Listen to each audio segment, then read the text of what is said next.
is about endurance. This is about tenacity. This is about conquering new and uncharted heights. Now, who better embodies that spirit than titans who push their limits in order to achieve greatness?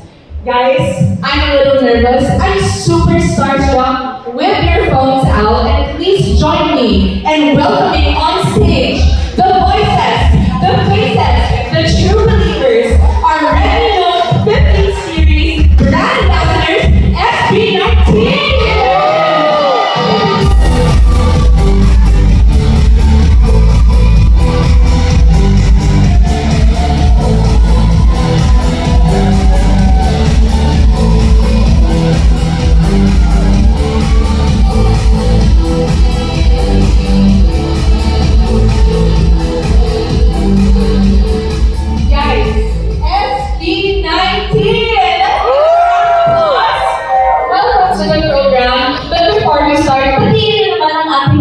Viewers on our live stream. Good evening po sa inyo lahat ng mga SB19. Thank you for having us here. Muli ako po si Pablo. May karisma once again. I'm Justin. I'm everyone that is and I'm Josh. Now guys, if you didn't know, actually sasayaw tayo today. Yes! Tika lang. Pwede na, diba? No, I'm just joking. But really, this is your third year with Shami. This is your third year collaborating with Shami. How does that feel for you guys? Of course, napakagandang start ng year kasi January pa lang we are here with you guys, of course, with our Shopee family. And sino ba naman hindi magiging masaya having, being part of this big name sa industry na to, and of course, same kasi ng goal si SB19 and si Shami. So we're very happy to be part of this big family, and of course, 3 years na sa kanila. Maraming salamat po sa tiwala, and hanggang ngayon magkasama pa rin tayo. So we're very happy and honored and blessed to be here today.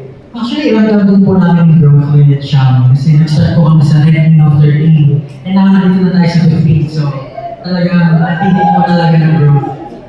So, narinig yan, every year umaangat sila. Same goals kasi, di ba? But each year is indeed special. This time, it's Titan Tough. As Titans in the industry, what does Titan Tough truly mean for you?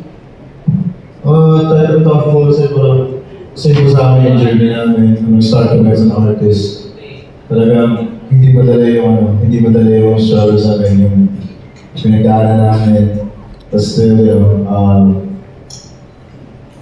nag-stay kami sa matibay na tao as an artist.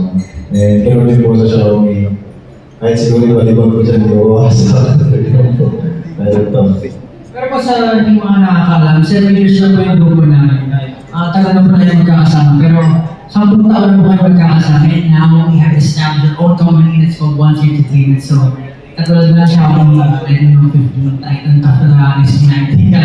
Ilang taon na magkaanak. Well, narinig niyo yun, matibay. No doubt that Ready Note 15 series is Titan Tough. I experienced this yesterday, this morning. I'm sure you guys all experienced it too. Now I'm sure you guys have experienced that as well. I think you guys are gonna share photos with us. And why are your favorite photos, right? Okay, let's go. First photo! Ito pong photo, aling photo. Nakita lang po ako sa tag kasi kamukha na po yung pusa ko na si Nikita. So, ang ganda pa ng composition niya. Ito pong photo na to, medyo madilim na, parang sunset na. But as you can see, the detail, the clarity ng yung photo. So, yeah, they share. Tapos yung cat parang saan parang lion siya eh. Ganun yung feeling ng bibili na vibe ng cat. So, it's a nice photo. Napaka-sentimental naman yan, guys. Let's see the next photo. Another mo. Ako po eh. Okay. Ako yan. That's my selfie. Kaya kayo magagawa ng Xiaomi, no, you can transform. Ano ko, kasi kanina kumakain ako, tapos nakita lang ako sa dog na yan. Pero, ang dito, ang touch dito, sobrang layo ng dog na yan.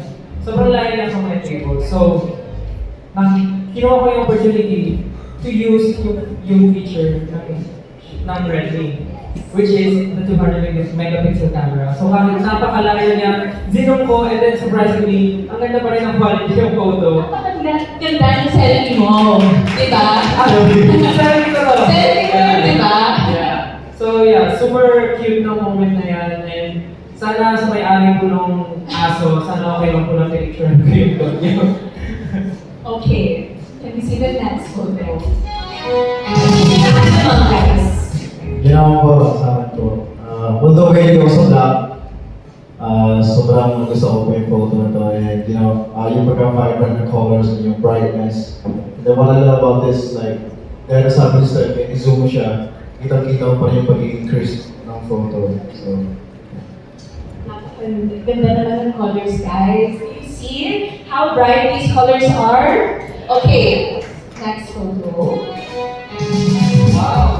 Oh, this one's, I took this photo. Kasi huge foodie ako, and outdoor siya sa Manila, while we were having our lunch, parang sabi ko, nasa labas kami, gusto ko mag-try lang ng photo, and then, surprisingly, mukha lang balance ito, pero sobrang liwanag yung kanina. Yung sun, directly doon sa screen ko, but yung AMOLED na quality ng screen, nakikita ko pa rin yung pinapicture ko even though parang pag ibang perspective, di ba? Or sa ibang cellphone na hirap na siya makita. But this one, I took it with actually very detailed and hindi ako nahirapan mag-adjust dahil sa AMOLED feature na Redmi Note 50. Nagutom ba kayo, guys?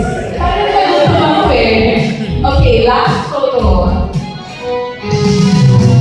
Dito naman po, nung pinicture ko po siya, pinaglaruan ko yung parang telephoto effect ng Redmi na nagbo-blur yung sa likod. So nakakatawa kasi nagkakaroon siya ng parang focus sa harap, tapos medyo nag effect. Tapos nakakatawa din po na parang even though medyo dun sa moment ko na medyo padilim na siya paggabi na. So medyo nag-clear pa rin yung photo, nag-bright pa rin siya. So hindi siya lumako. So yun po yung na-enjoy ko with taking this photo.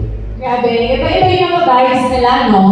You know what? This is truly tight and tough indeed. And this next segment is gonna prove that true. No, we will not be dancing. But you guys are gonna wanna whip out your phones for this.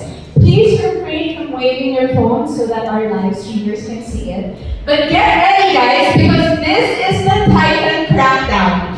We will be giving away Redmi Note 15 phones signed by your favorite SB19 members to 5 lucky winners! Okay? Guys? Okay,